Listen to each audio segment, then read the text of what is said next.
presented by Adishakti Films. प्यारी लागेलू कुंवारी लागेलू फुलवा से भरल फुलवारी लागेलू तहरा की कौन फूल दिए फूल के ना हाँ हाँ प्यारी लागेलू कुंवारी लागेलू फुलवा से भरल फुलवारी लागेलू बेसी बारू मोलाए मलाई का देखो तारा लोग ठीक से देखा लोग नेचुरल ब्यूटी है पागल तो होकबे करल कौनो करे नहीं बाबू लगाइले तब महरल छी हतर जाना जब मुस्काइले तब महरल छी हतर जाना जब मुस्काइले बकरी वजह से कमा से काहेगो देखल जरा गुरुकुल तो रोशियन फेल बनी बा हम दसवा फेल बानी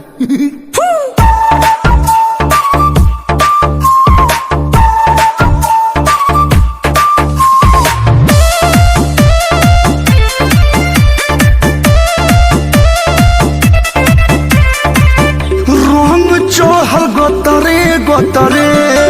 कमर पतरे पतरे ई बात सच बात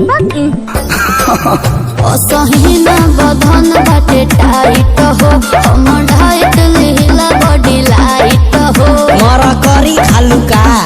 लाइट मने हल्का हल्का भोजन मीठ बोलेलू ज्यादा मिठाई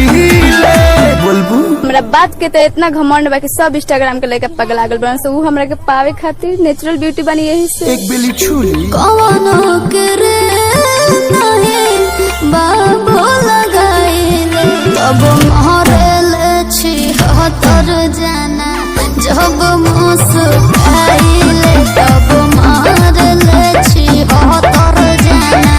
जब मुस्काइले चिढ़ावती अरे मुस्काइले मुस्काइले